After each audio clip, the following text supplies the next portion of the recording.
I wasn't going to start with this, but I am, because I don't know about you, but doing the book of Genesis, and we've been walking through these people of faith and how God is working in their lives, and especially Sarah. I've been kind of thinking about Sarah all week long, and I don't know if you ever had a day like this, but owning a restaurant has been its own challenge many times, and I've had this battle with the sewer for months. Well, it won again the other day on me, and I had to get up real early, I think it was on Friday morning, and meet a plumber there because I just couldn't figure it out. And so I get up early, go there down the basement, and I'm working on some things, and the plumber doesn't show. It doesn't show. So I thought, this is fine. I had some other job going on. I had to go get the guy started. I go over there to get things cleaned up and open up this electrical panel and immediately get stung by a wasp. This is all on Friday, So I'm like, all right, this is on Friday morning before 7 a.m. All this stuff is going on. I'm already got sewer stuff on me and stung by a wasp. I'm done. And what's the first thing you do? Lord, where are you today?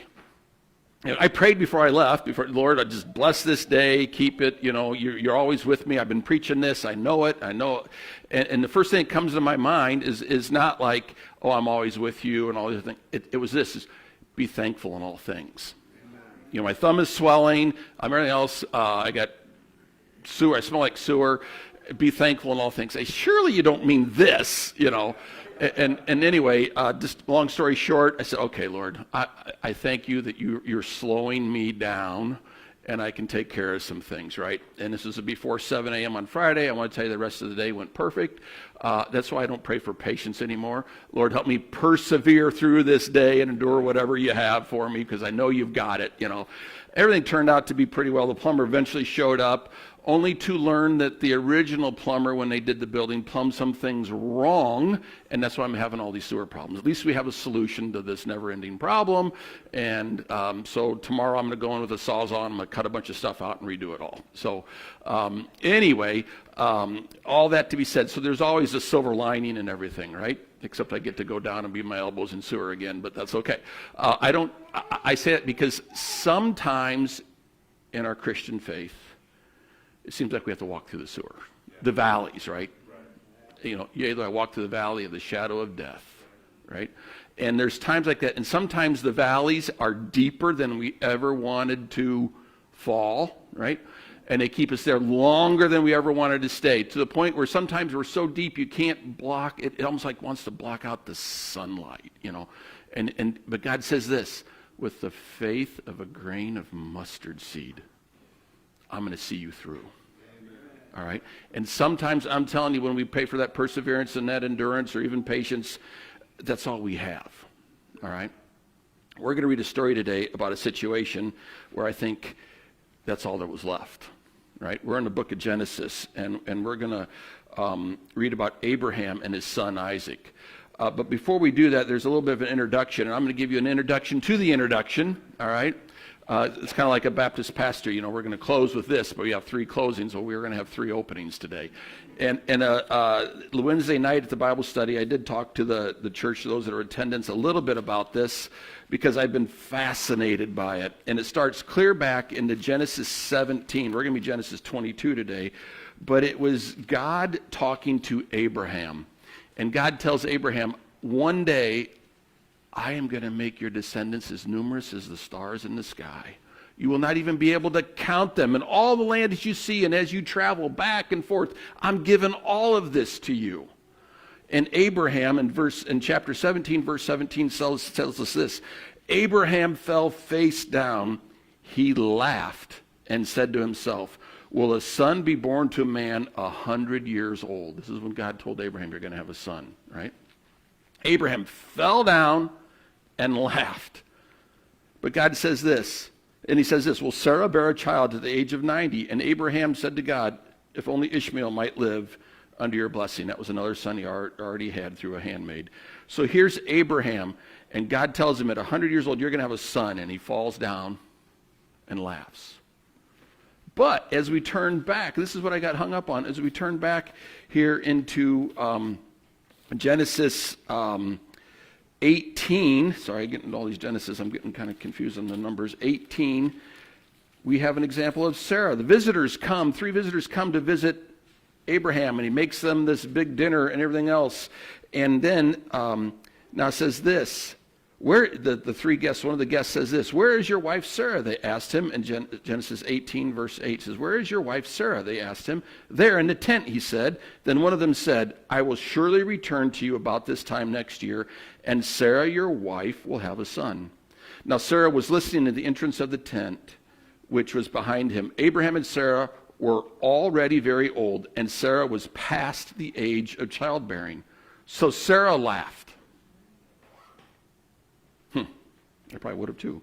So Sarah laughed to herself as she thought, after I am worn out and my Lord is old, will I now have this pleasure? Then the Lord said to Abraham, why did Sarah laugh and say, will I really have a child now that I am old?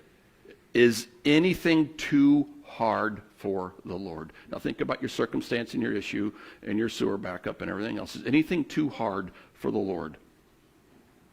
I'll return to you about the appointed time next year, and Sarah will have a son. Sarah was afraid.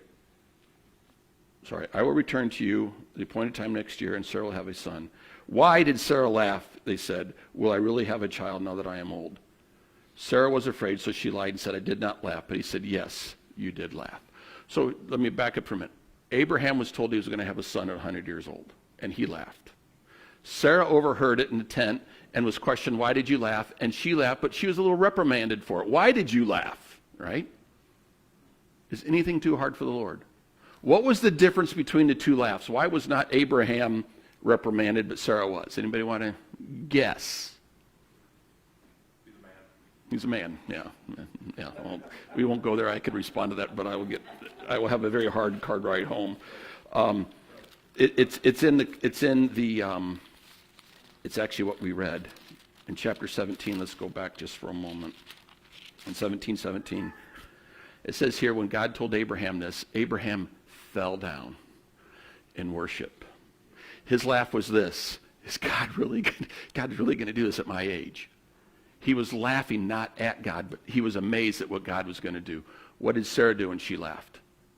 Her was a little more skepticism. I'm old and now I'm going to have this pleasure. My husband's way past his age. Yeah, that'll be the day. I don't know about you, but I've laughed both those laughs in my life. Man, I think God is going to do something that's been confirmed with somebody else, and I'll just kind of laugh, wow. But then I'm in knee deep and elbow deep.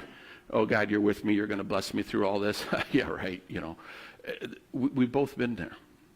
But there's one more laugh that's recorded, and that is in chapter 21, verse 6. And this is a beautiful laugh. I'm going to back up to 2.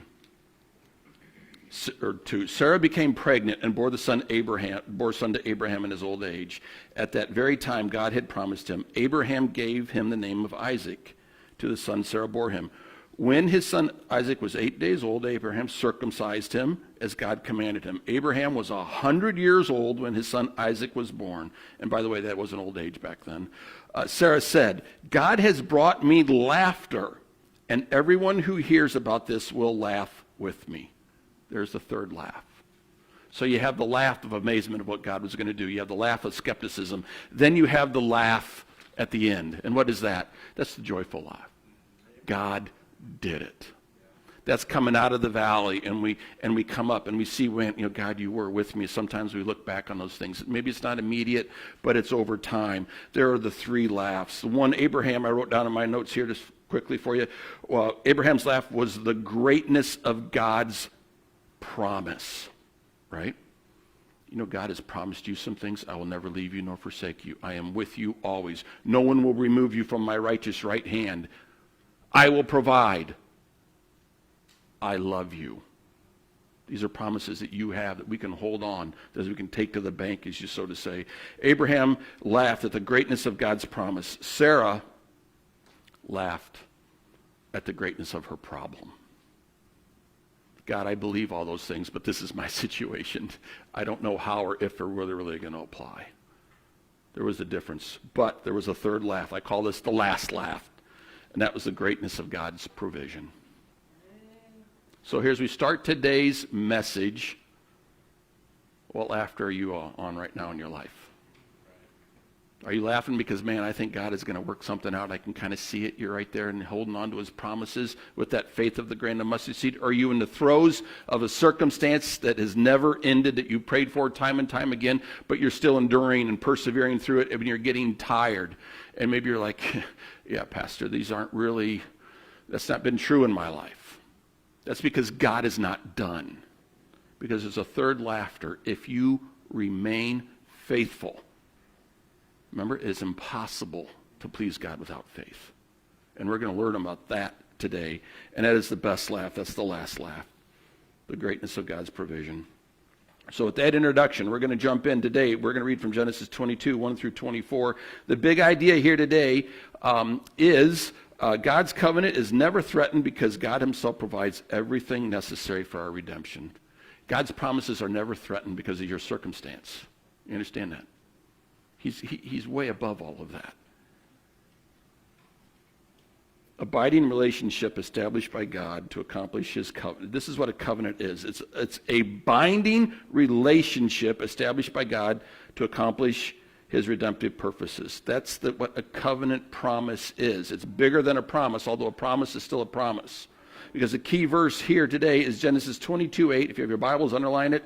God will provide himself a lamb, is what Abraham says. He was being a prophet in that moment, but he didn't even realize it. He was just responding to Isaac. So the introduction is today. There's a little bit of review. We've already read Abraham. His life, faith obeys God's call. Remember? God came to Abraham and says, get up, take all your family and all your stuff and head that direction, and I'll tell you when you get there. And Abraham got up and went. That's repeated in his life over and over and over again. Sarah, is faith trusts God's covenant while waiting. I love this. When Sarah laughed kind of skeptically or being a cynic, God didn't say, okay, I'm done with you. You don't have any faith. I'm bringing a new Sarah, right? He didn't. He worked with her, and in the end, she had joy, and she bragged, look what God did. That's why all of her friends and relatives are laughing with her, and what joy. After years and years and years and years of shame and scorn, God provided for her. And then there's Isaac. We're going to discover how faith discovers God's provision. Genesis 22 is really about God's covenant, God's provision, God's substitute, and ultimately God's son. That's what we're going to read about today. So here's a historical background that we do need to go over a little bit. We're going to read about, and you've all heard the story about Abraham and Isaac and his sacrifice, right, that God told him to do. However, there's some things you need to know about Isaac. He was not a little boy. Some of the little flannel graphs have him as a little boy going with dad up to a mountain. How do we know that he's not a little boy? He was likely in his late teens to mid-30s. Jewish tradition often suggests 37 years old. He was a young man, maybe a teen, no younger than teenage, all right, probably late teens at the earliest. He carried the wood. We have to do a little bit of research there. You're not going to have a little 4, 5, 6-year-old carry a wood up a mountain, right? He asked intelligent questions. You're going to read about this too. Isaac had a conversation with Dad. Where's the sacrifice? God will provide. He was willingly submitted. And Abraham was 115 to 137 years old. He could have not forced a grown son on the altar. How would a 100 and whatever year old man tie up a 37, 30-year-old, 25-year-old young, healthy, young adult, tie him up and get him on an altar? I don't think that would have happened either. So they believe that Isaac was late teens all the way up to 37 years old. If you're in a synagogue, they'd say, no, he was 37. They'd back it all the way through with their research. So, this is really a story about a faithful father and a willing son and how it points to our Savior. Because remember, the Old Testament really points to Jesus Christ through everything. So we're going to jump right into that with all of this. So point one is God tests our faith. There is a big difference. God tests our faith. He never tempts us to sin, but he will test our faith for multiple reasons. We're going to read from chapter 22, verses 1 through 5 here. Abraham tested, it says in my Bible. Sometime later, God tested Abraham. He said to him, Abraham. Here am I, he replied. Understand this. Abraham knew exactly who was talking to him. All right? There was no question about it. I have to tell you, and I'm going to back up, I've said this before, one of my trips to China, we were sitting around a table, and we were in this guy's factory, because you couldn't go sit in a church and talk about Bible stuff. We'd sit in a factory, and we're sitting in this round table, and there's 5 languages being spoken in the table. I only spoke one, that was English. I didn't have any idea, and they're all going da da da blah blah blah blah. But there was this young girl there, and she was just beaming. She was probably it's sorry, this is sound awful. It's hard to determine the age when you're in Asia, people, because at that time they're smaller. But okay, and to me she looked, she was 12. She was really 28. I found out later. And she was at that table. She was being trained as a pastor to go back to her village. And I thought, wow, that's amazing. She was being trained in the factory. This guy I was with, Tap Kwan, who owned the factory, was a believer, and he was training pastors in his factory. That's what he was doing. And he was also giving them jobs so they could provide for their families while they were being trained. And she was there. And I asked the question, being the cynic American, no Bibles around, all these things. I asked this young lady through an interpreter, how did you come to know Jesus? She says, oh, I got to tell you the story. I was in the village back home, and I dreamed and had a dream, and Jesus came to me and said, you need to get up and you need to go to this city because you need to know who I am. And she goes, so I got up, and I went into the kitchen, and my grandma was there. And my grandma immediately says, you need to go to the city. I had a dream, and Jesus was there, and you need to go. Remember, they had never heard anything about Jesus before. They didn't have a book, a Bible to tell all this. Then Mom gets up and walks into the kitchen and says, we need to pack you a bag. You need to go to this city and learn about who this Jesus is. All 3 of them the very same morning. I'm a cynic. I'm like, yeah, right. I'm Sarah laughing. I'm like, right. How did you know it was Jesus? And it went through the interpreter, and it came back to me, and I saw the look on her face. And I was horribly convicted I'd even asked that question. As the question came back and says, how would you not know? Don't you know who Jesus is? Have you not seen him? Have you not talked to him? And I felt like a fool.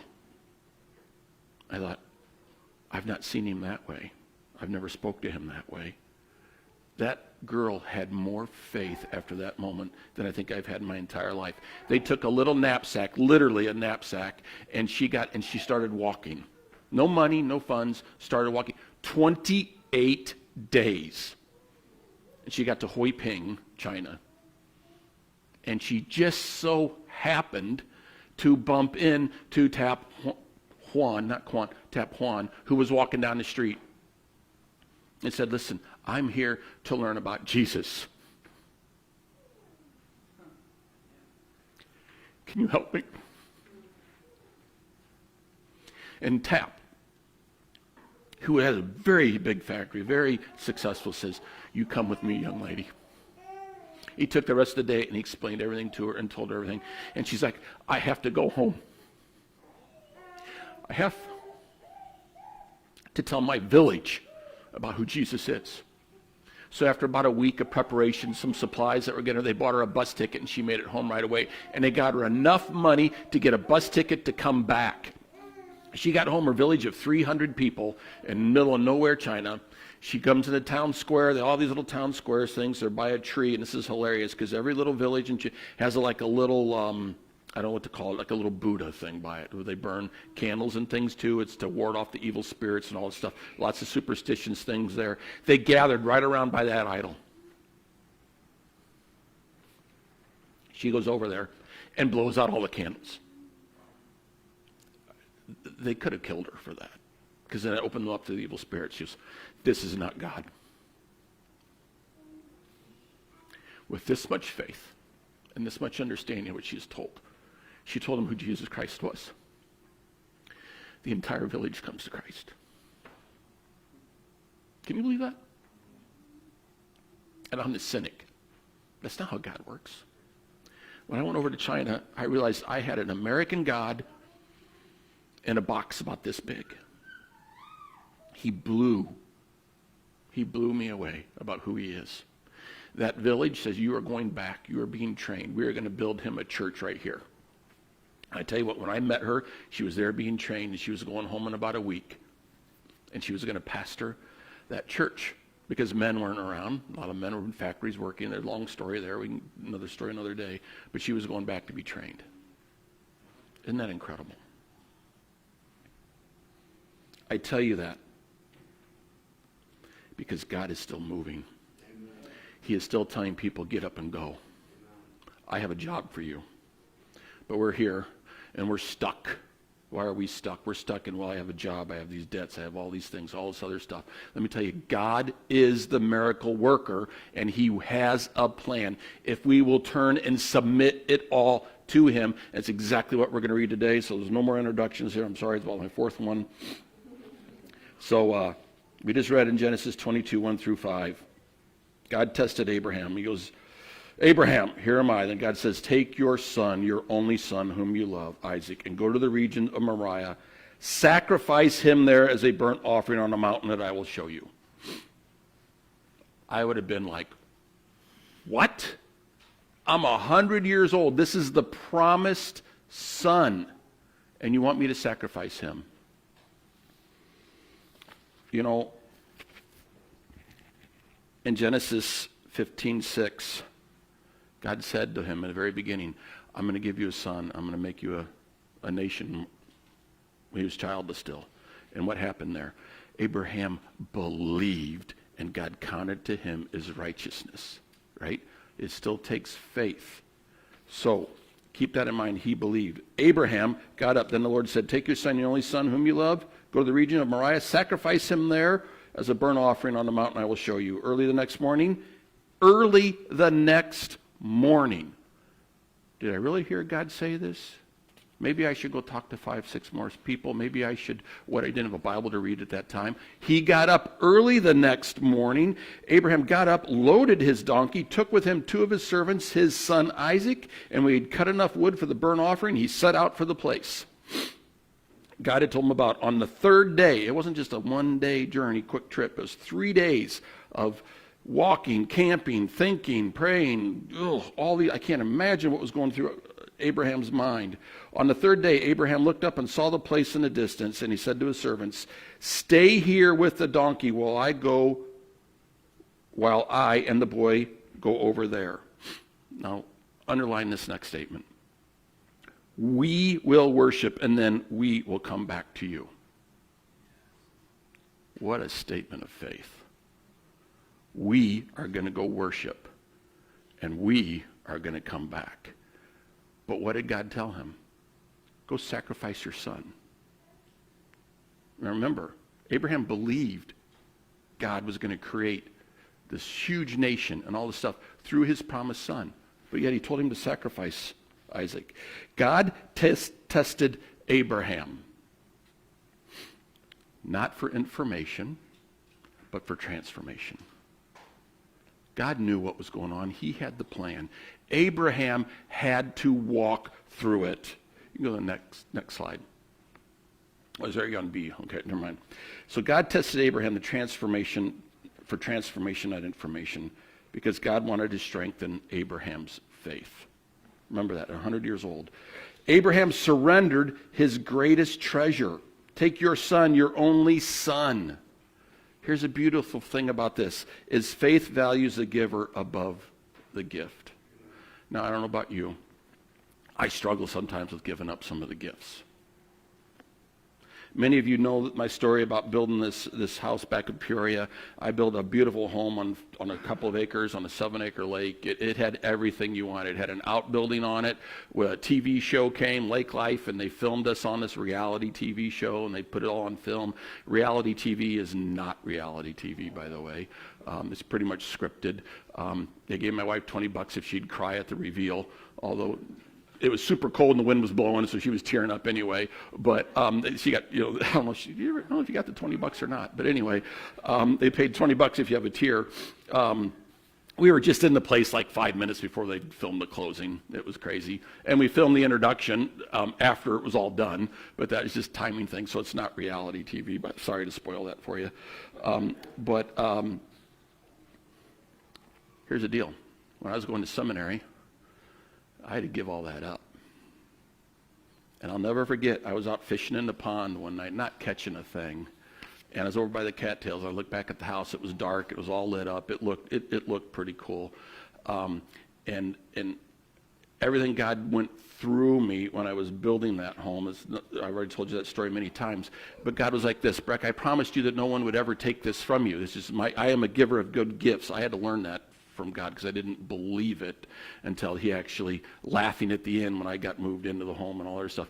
And he goes, no one will ever take this from you, and this is yours, and you can keep it as long as you live. I'm like, score. But he's like, would you ever consider giving it back to me? And I'm telling you something.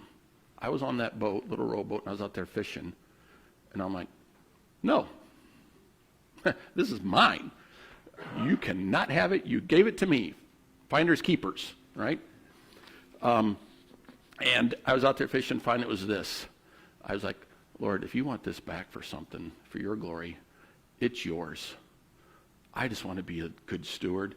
I know you've taken me through some hard things to get here, and it is all yours.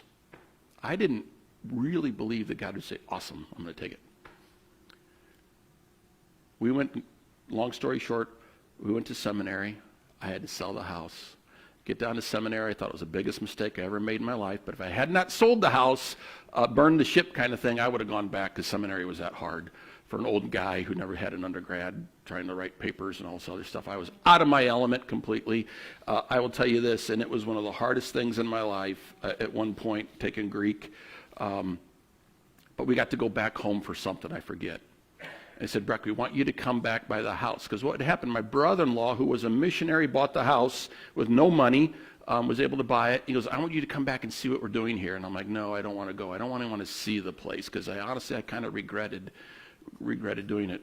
And I get there, and my brother-in-law had started a addiction recovery ministry, and he uses the house for that today. It's called 4 Days to Freedom. And I'm back there in the boathouse where the TV show was. And there was one point when I was building the house, I'd lost a lot of money. I was flat broke. Janie pulled in with a Land Rover LR3, which I couldn't afford anymore. And I was putting a window in. I got down off of a borrowed lift, and I lost it. Real quick here, you need to know this part. And I said I got nowhere to stand. I mean, I can't step back. I think God's going to take the business in the house from me because I can't make these payments. I can't stay where I am because there's nothing I can do here. And I got nowhere to go forward because I have nothing. And I'm only here because I already had the windows. I'm going to put them in the house, right? And I guess I got nowhere to stand. And my wife, who's supposed to love me, comfort me, be my helper, help me, says this is about time you realize that you have nowhere to stand, but you only have Jesus Christ. And she gets in that LR3 and drives away. And I'm standing there, a blubbering idiot. I get back on the lift, and I put this window into the day, and I felt God come to tell me this. He goes, Breck, this is before I sold the house. He goes, I'm going to tell you right now, people are going to come here. They're going to be arrested. They're going to be restored and renewed. That's why you're building this house. And I said, Lord, great. We're going to entertain missionaries. They're going to come back off the field. They're going to stay here. They can go out in the boat with me and fish. I got it. Okay. I'll believe it. That much faith, right? After we sold the house for the seminary, we come back. Flash forward. There's 30 men in the house with addiction problems. They go out to the boathouse for a dinner thing, and one young man comes up to me. And he goes, hey, somebody pointed to you and said you were the builder of this house. But, yeah, I did a few years ago. And I said, I hope you're enjoying it. He goes, no, I'm not enjoying this. He goes, but I'm going to tell you this.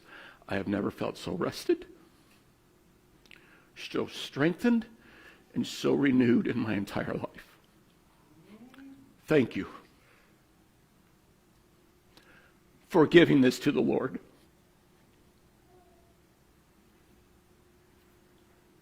I went back to seminary, and I finished. I wasn't going to go back.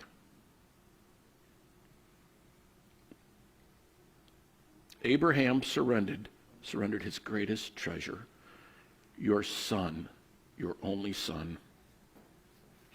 Faith values the giver above the gift. Why? Abraham trusted God's character, Hebrews 11.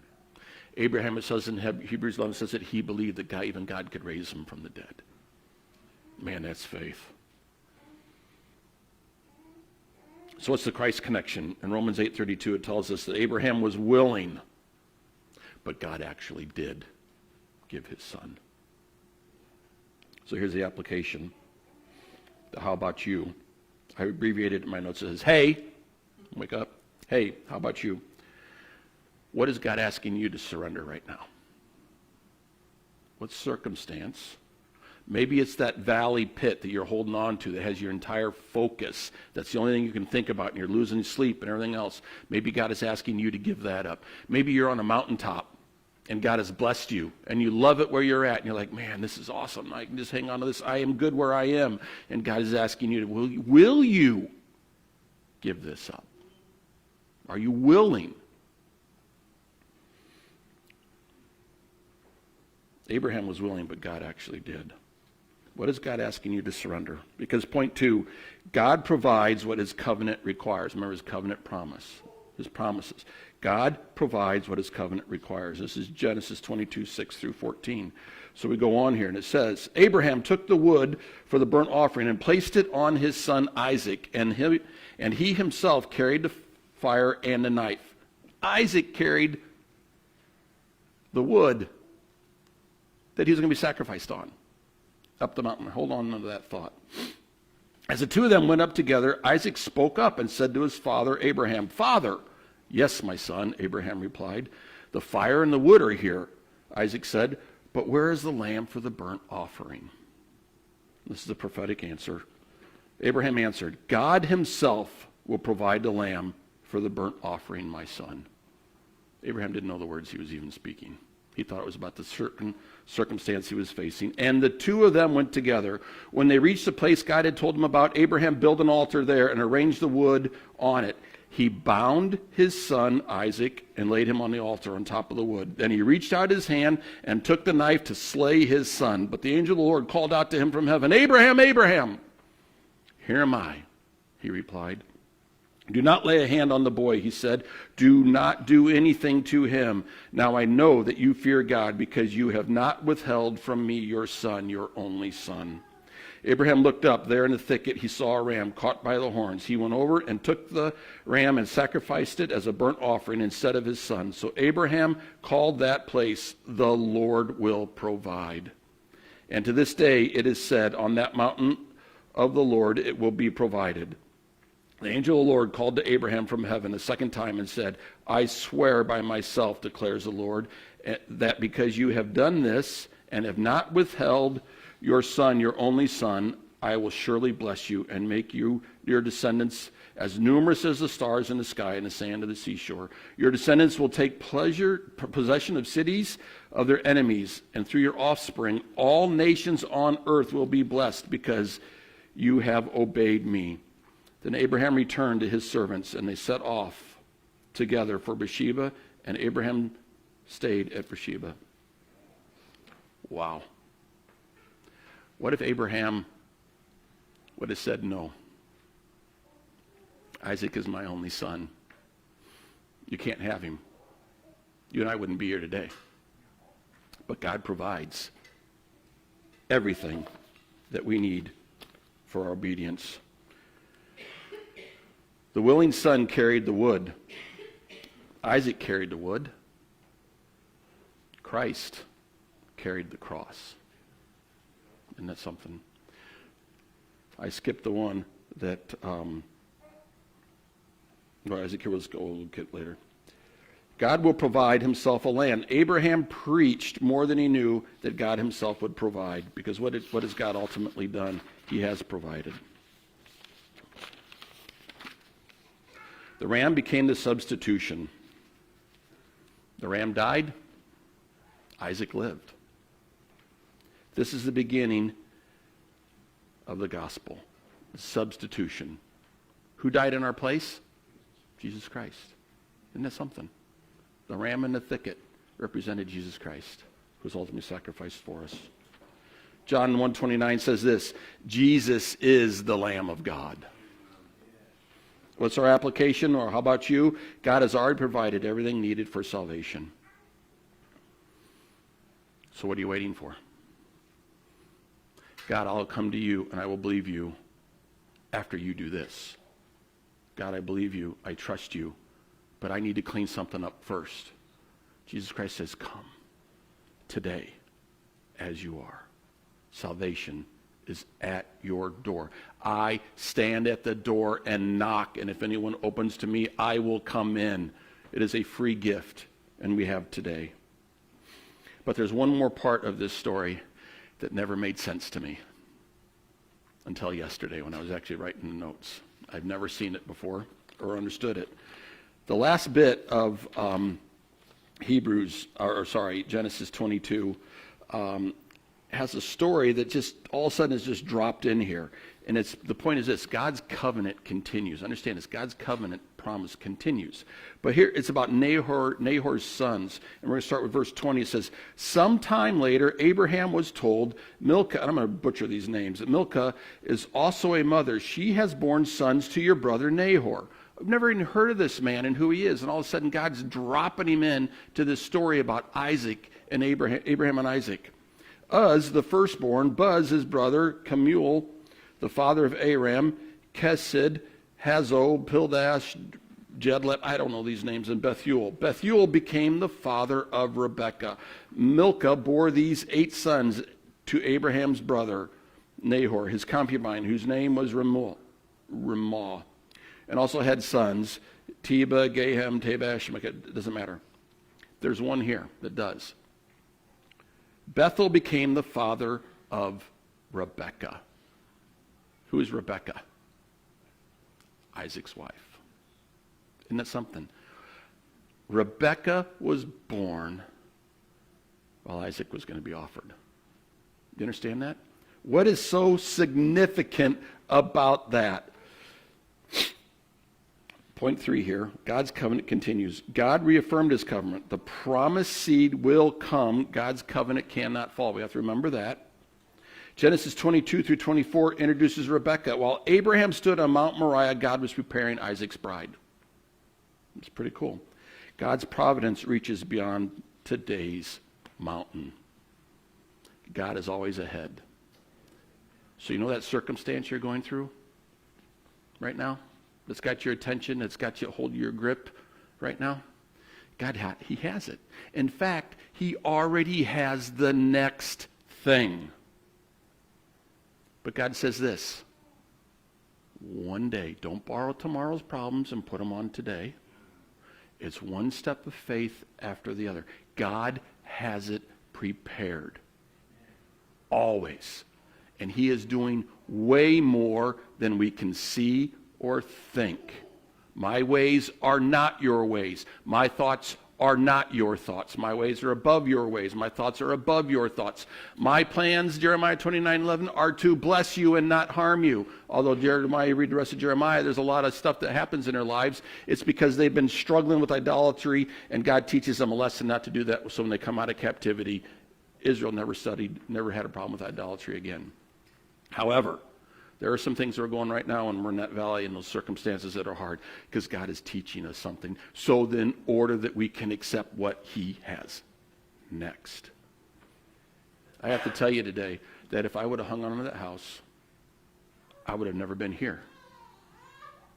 I would have missed everything that God had for me. And I got to tell you, that house, now that I look back onto it, I laugh and say, God, you were doing something greater than I could ever think or imagine with that. It is your house.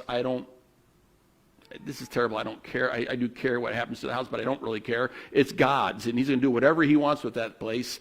And I haven't even been back to visit it, and I can't tell you last time. It doesn't matter anymore. To me, I look back, and there are good memories, there's good thoughts, because that's where I encountered God. And now he has opened up doors to me that I never thought would be opened. And in the middle of opening those doors, sometimes I still got to walk through the sewer. Because he's not done with me. Just as he was not with Abraham. God provides provisions, providence reaches beyond today's mountain. So here's a Christ connection. As Rebekah was prepared for Isaac, God is preparing the bride of Christ. Who is the bride of Christ?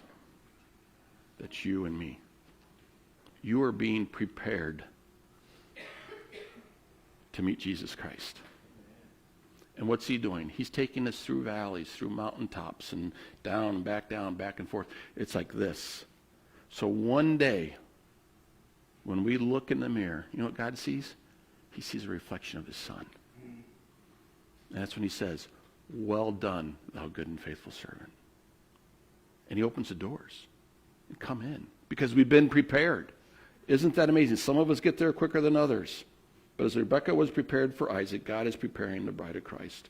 So here's the application. God is already preparing tomorrow's provision. Today's mountain is not the end of God's story for you or for me. So here's my question to you. Where is your heart right now? Is it on God or is it on your circumstance? Now, I don't know about you, but there's some things I'm waiting on God to do, all right? And I decided that when I'm in knee-deep in the sewer, God, thank you for this opportunity I have to trust you, that you're going to work this situation out, hopefully today, but if not, I got boots I can wear tomorrow, right? And so do you, because God will get you through it. So here's the conclusion, the first conclusion. There's only one. Genesis 22 teaches us that faith trusts that God provides, right? That the substitute saves, Jesus Christ. That the covenant continues and God's providence never stops.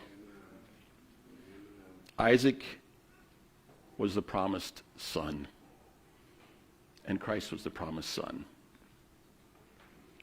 Isaac carried the wood, Jesus carried the cross.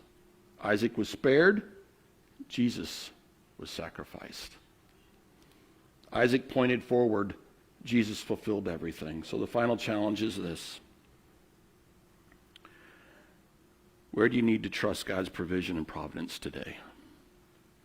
He's got you. You can let go. You can just let go of it. If I let go, I don't know what will happen. That's right. Because God's already got it. Trust God's provision and providence even when you cannot see the next chapter. I don't know about you, but your life is a storybook, man. It's a season for what you're going through. It's not the end. It's a season. Good or bad, it will not last. But God has the plan, and he has you. And here's the best part. He loves you. And he only has good for you.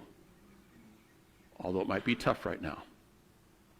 I'm not going to tell you to hang on. I'm not going to tell you to do the best you can. I'm going to tell you this. Trust him and him only.